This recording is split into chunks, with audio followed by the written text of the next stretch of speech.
Greetings and welcome along to the New Zealand Tech Podcast. I'm your host, Paul Spain, and we have two special guests, Sarah Putt and Bill Bennett, joining me for this, our 10-year anniversary edition. So welcome to the show. Bill, how are you? I'm good. Lockdown in Auckland. Yes. Now, maybe you can remind listeners or anybody that is new to the New Zealand Tech Podcast where you fit into this big wide world of tech and media in New Zealand. Oh, I'm a journalist. I write about this stuff for money. You certainly do, and you have been for a very long time across many media outlets in New Zealand. And Sarah, a quick intro from you. Hi, kia ora everyone, and lovely to be here on the 10th anniversary. Gosh, a decade has whooshed past. I'm a bit like Bill. I'm a journalist, so and my publications are CIO and Computer World. So they've been in New Zealand, and I've been with those publications.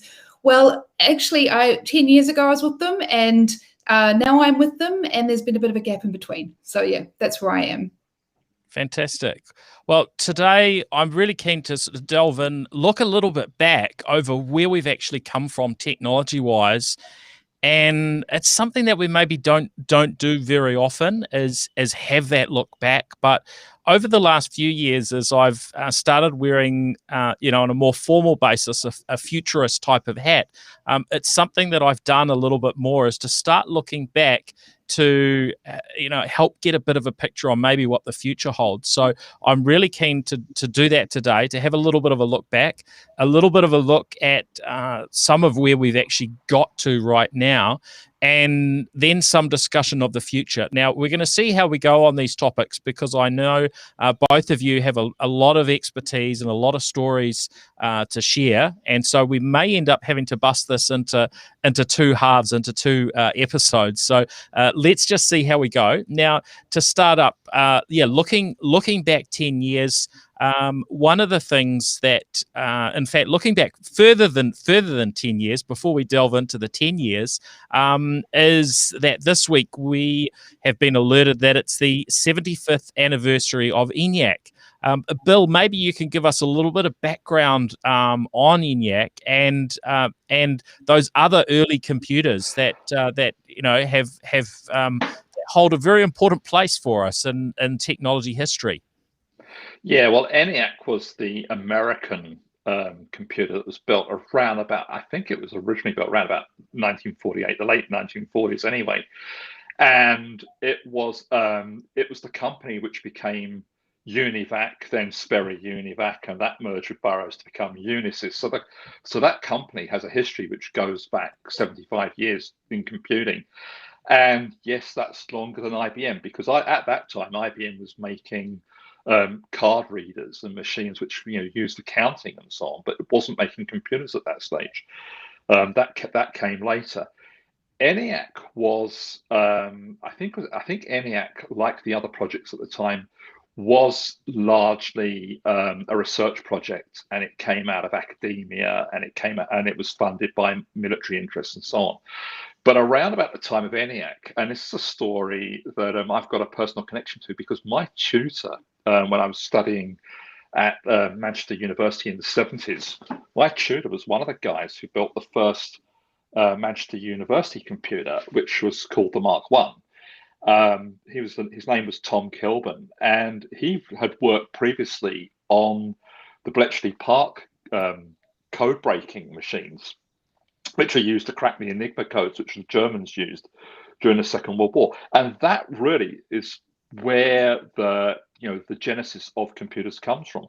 The difference between the Manchester machine and ENIAC, Unisys is claiming that ENIAC was the first computer, and it kind of was, but ENIAC wasn't programmable, or at least it was programmable, but it took teams of people days to set up a program. They would have to turn knobs and twist wheels and move sliders and so on, and configure patch boards to program ENIAC, whereas the Manchester University computer actually could store a program, and it stored a program, oddly enough, in something which is a bit like an old-fashioned TV screen. It was a cathode ray tube, and it could store the instructions on the screen which could then feed the program. So it was much easier to program.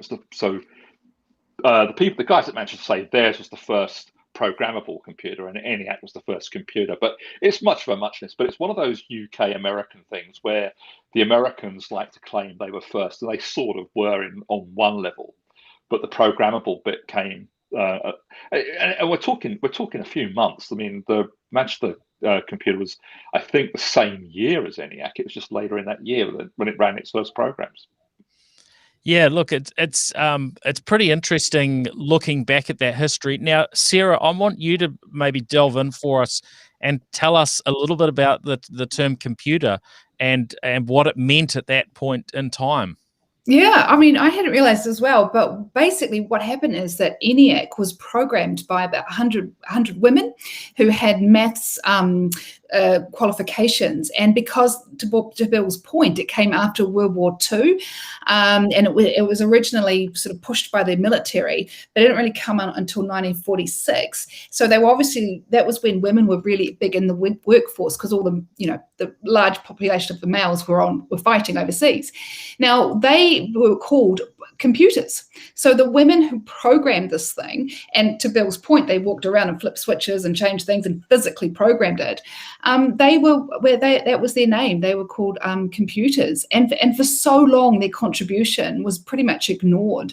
And it wasn't really until the last sort of 10 years when people started to look at the foundations of computing that they realized that when it started, it was very much a profession, a career for both genders.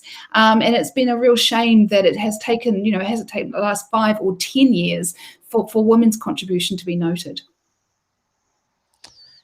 Yeah, it's really, I think, something that most of us probably didn't realize is what those early days looked like. And we've heard also about those computers, those women and their important sort of role when we look at landing on the moon and the Apollo mission, technology there. And yeah, it's a strange sort of change that has happened over time. And I guess now we look at it through a very different lens than probably it was looked upon at that point in time.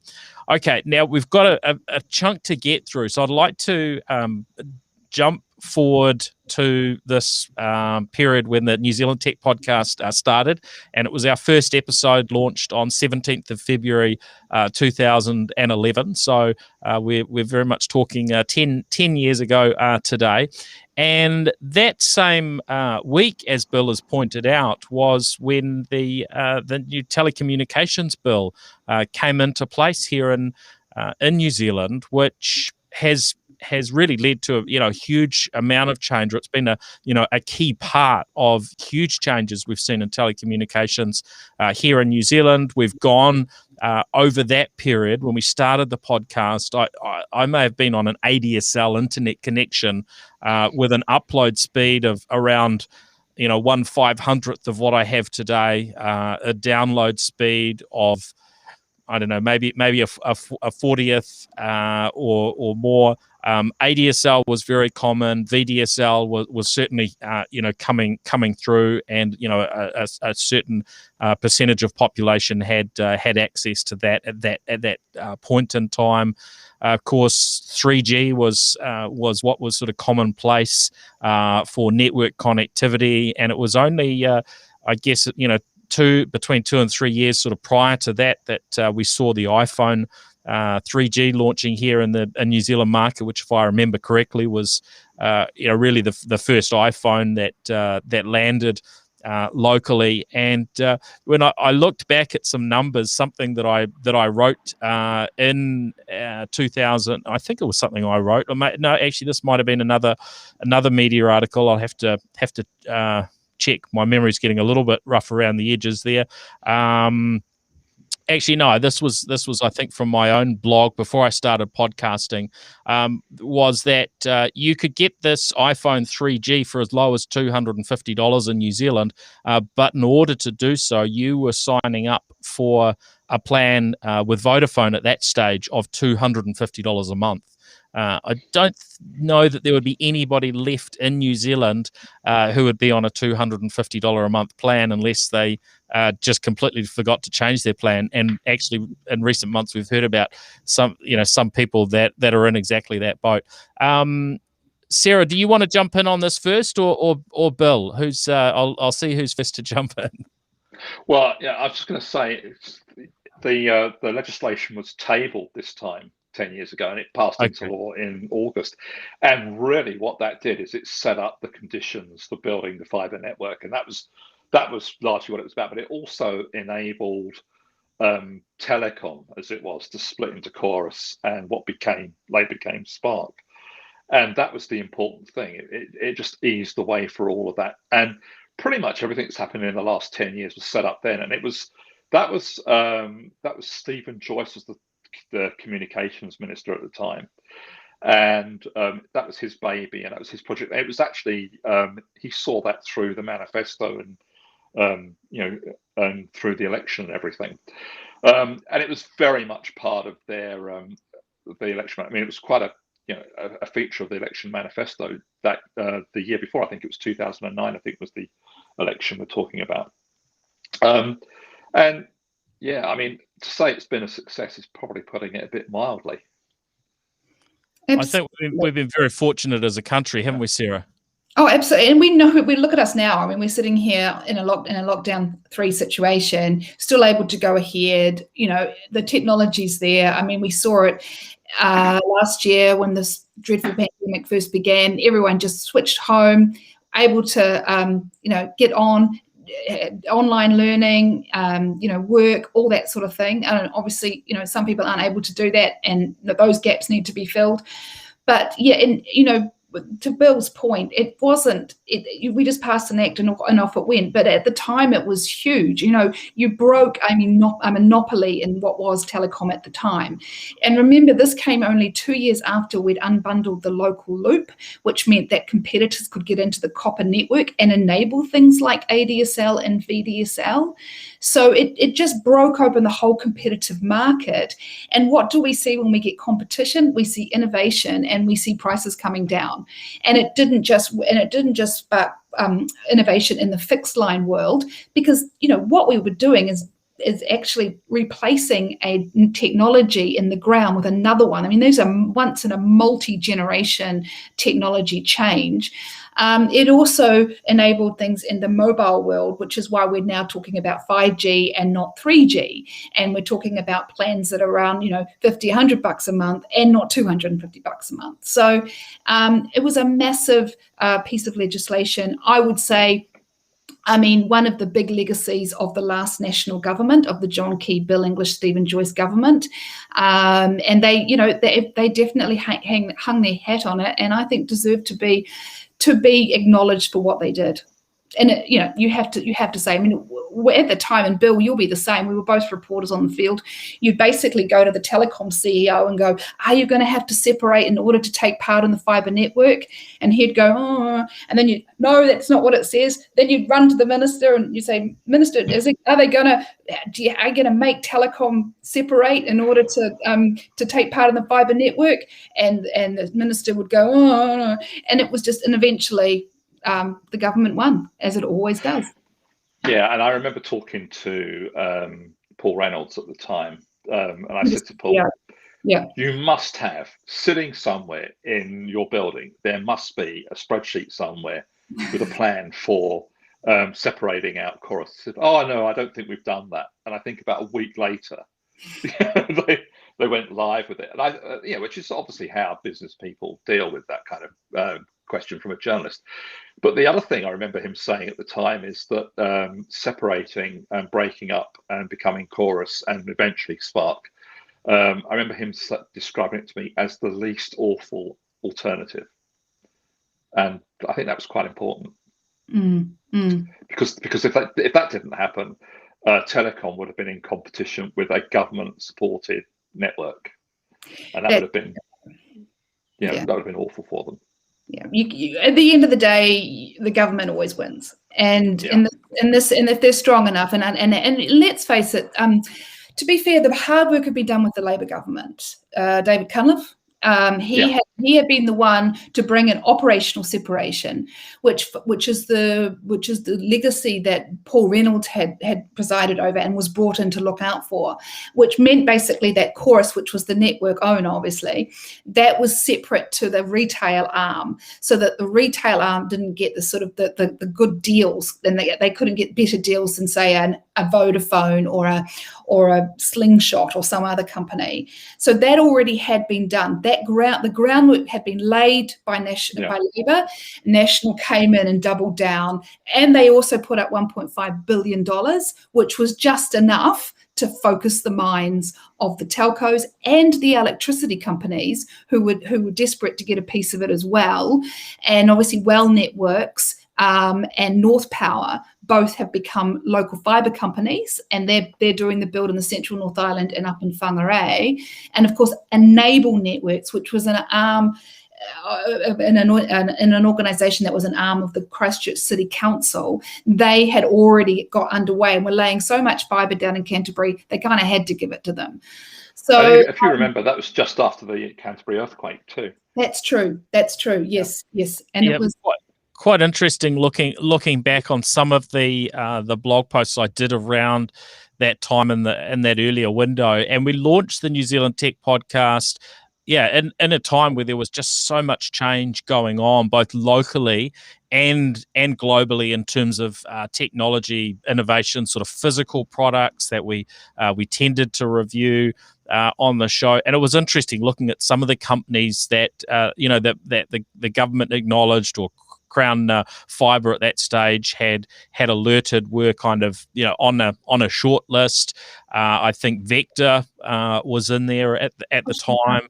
And so there were certainly some losers, but when we look back, it's worked out pretty well for us. And we're, as we often do, we look across the ditch at Australia to see how their ones turned out. And I would say that there haven't been any great winners in Australia with their attempt to do something similar and to modernise their fixed internet connectivity challenges.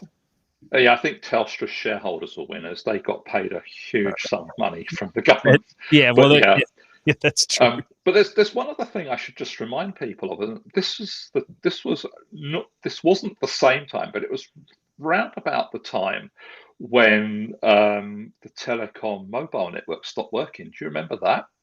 That was part of that era too, and So we've come such a long way since those days when, I don't know, 3 or 4 times the telecom network just fell over. That's right. So that was when they, so that had happened about in 2009. You'll remember 2 Degrees launched, and Telecom switched its technology from CDMA to it was a version of CDNA, and they called it the XT network. And no sooner had it went live than 6 months later it kept falling over, and massive outages. And because they only had one, what was it called, an RNC, radio network control. And they had like one for north of Taupo and one for south Taupo South, and that was the one that kept falling over. And we all got very well schooled in network operations, but basically once Telecom bought that network in and it stabilised and 2 Degrees launched, then Vodafone had some real competition in the form of things like international roaming, and all sorts of other things too. And not only that, but apart from the technology side of it, Telecom at the time managed the communications during those things. It was a masterclass in how to do good public relations.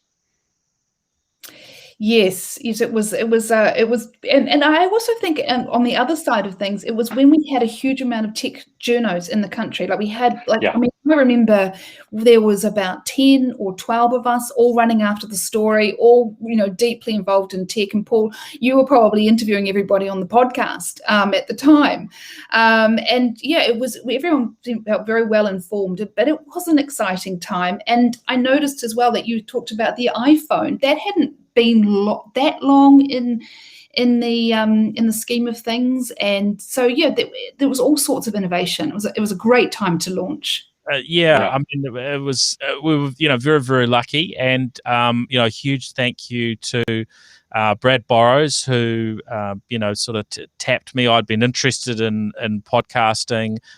This was one of the team at Microsoft New Zealand at the time, he had sort of some similar interests to me.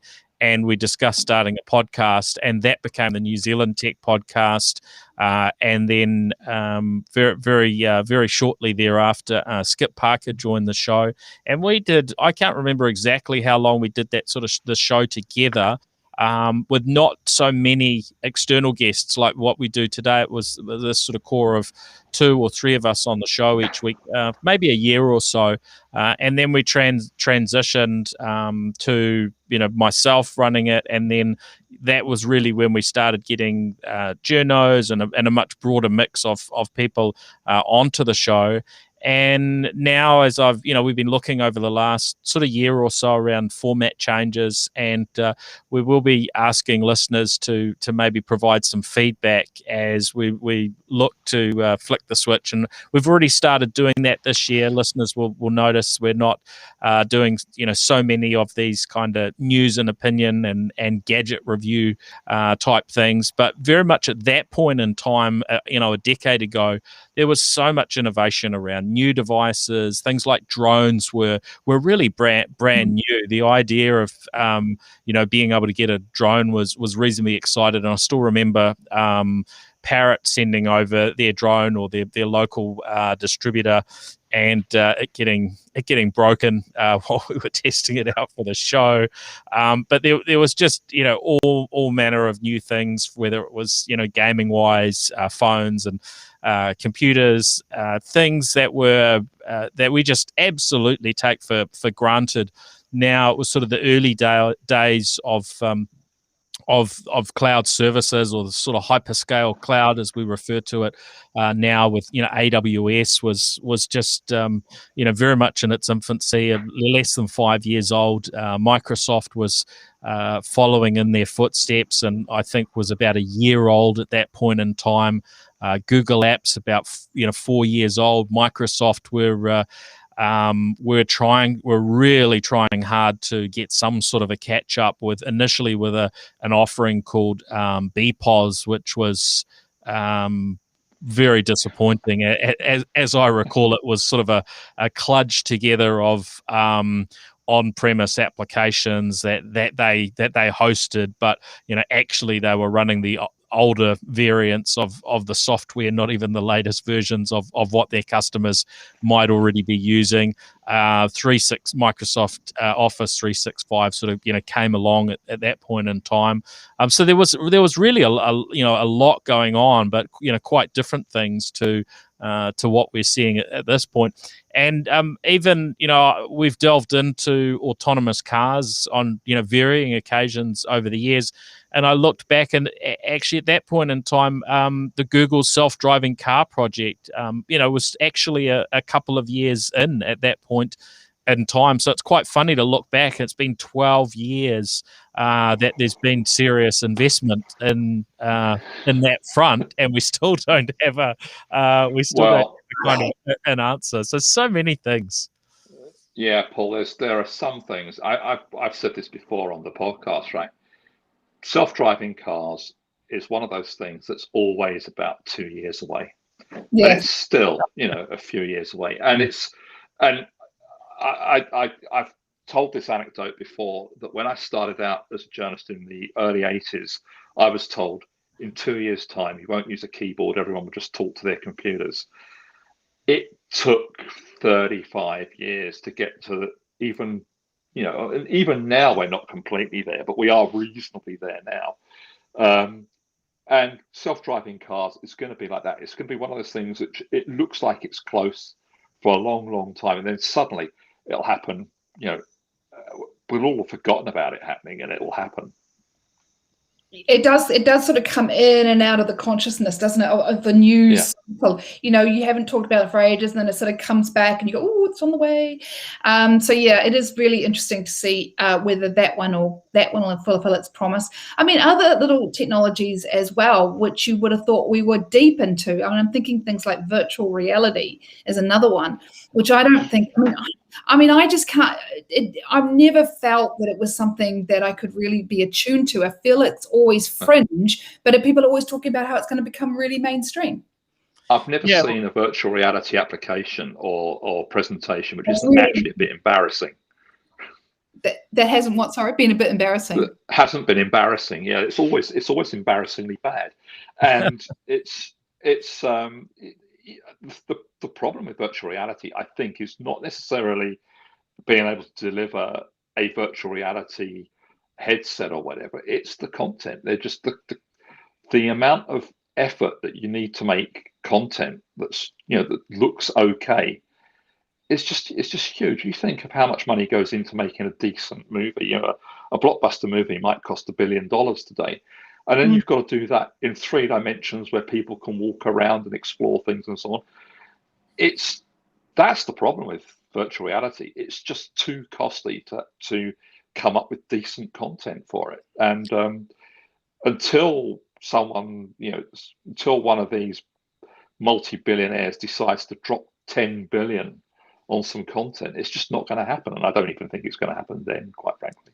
That's an interesting point, and we are going to delve into, and this may be in our next episode, because we don't want this episode to go on too long. So we may have to break this up into 2 halves. But I am keen to delve a little bit into those future things, and what future is there for things like virtual reality.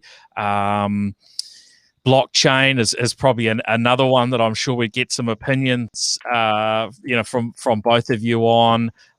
We've already seen 3D TV, which was kind of, big for a window of time. I remember going to CES, Consumer Electronics Show in the US, and over a period of years, it went from being the big thing that Samsung and LG and a bunch of others were, putting so much money behind and effort to promote.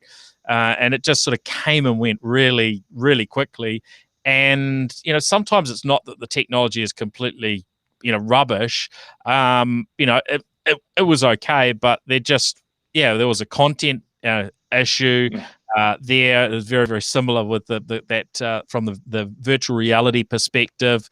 And even those that had a 3D TV, do you want to go to the effort to put the glasses on? Was it actually worth the effort? And it tended just that it didn't fly. But some of these things, I think there will be something coming up in the future that will change the stakes a little bit.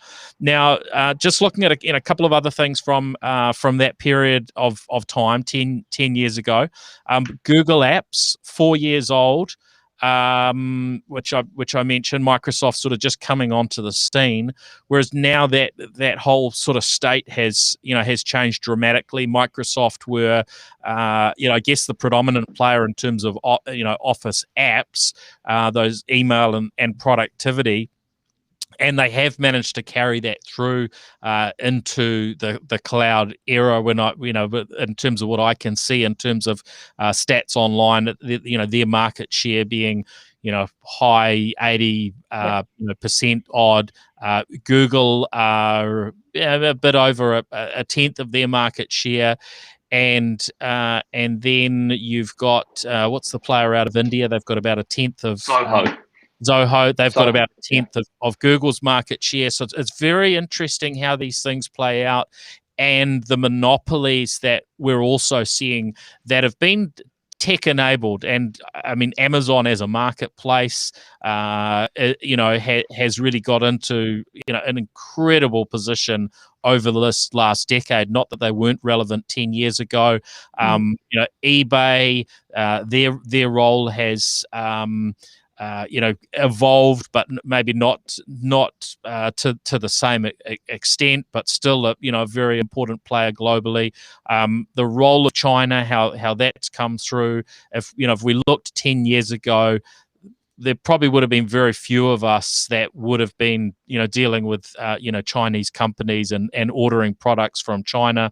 But AliExpress, for instance, is, very, very mainstream these days, and, huge amount of product that is ordered from them and sent to varying parts of the world. So yes, so much change and transition over that period.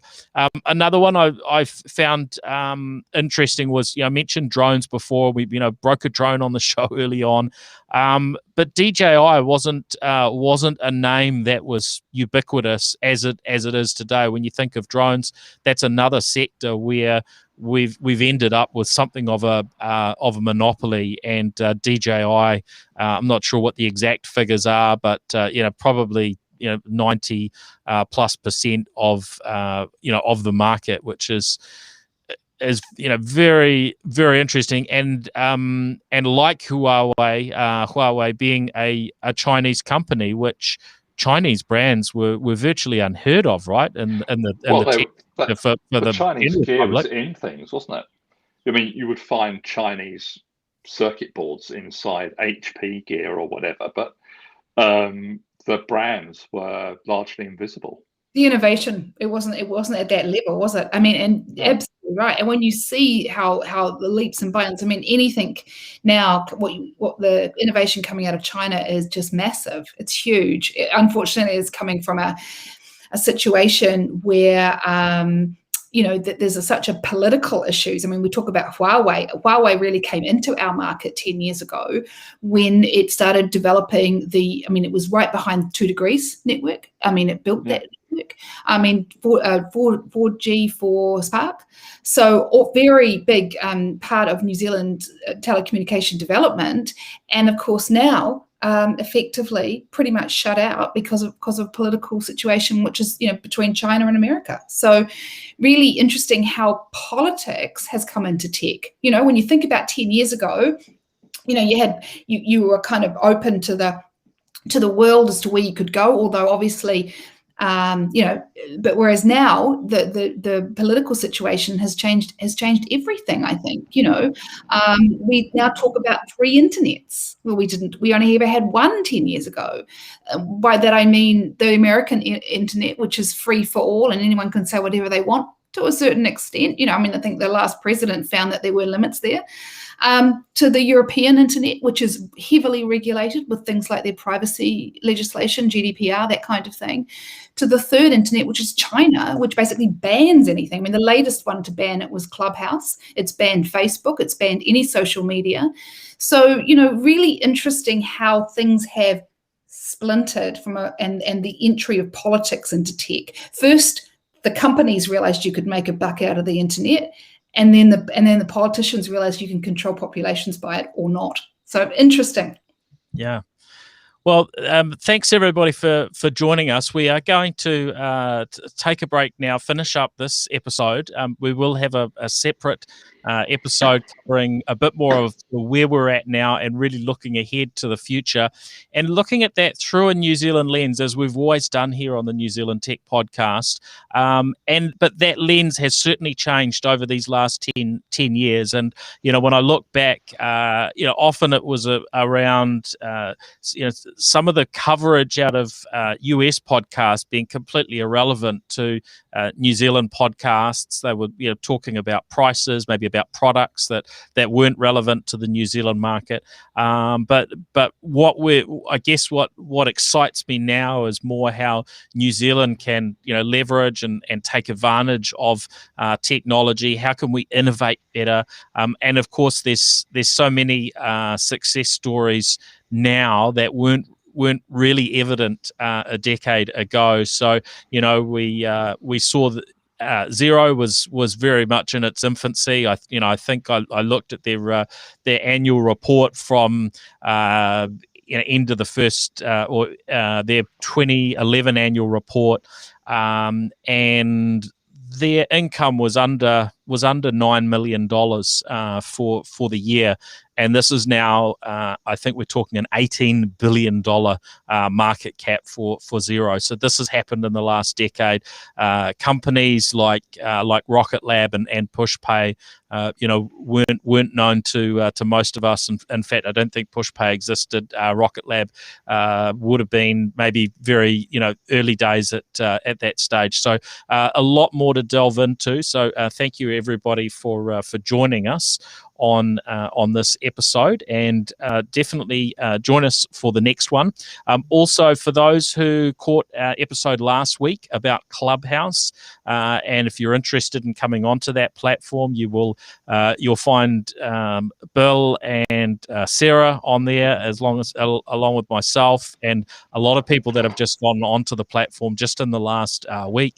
And there is a page now up on nztechpodcast.com/clubhouse if you're desperate to get in and to get onto Clubhouse. So put a note up there and we'll see what we can do to get an invite across to you. And also we're looking for feedback from listeners around some of these changes that are starting to come through in our format. How often do we delve into discussions, the opinion-based discussions, and a sort of review of new technologies? So keen to hear from you on that. We will have a survey link up on the nztechpodcast.com website on that shortly. So thank you very much, Bill and Sarah, for joining us. And I hope we'll be able to tap into both of you shortly to record the next segment. And that's really the looking at the here and now and the go forward view as far as tech and New Zealand is concerned. All right. New Zealand Tech Podcast, the voice of the tech community.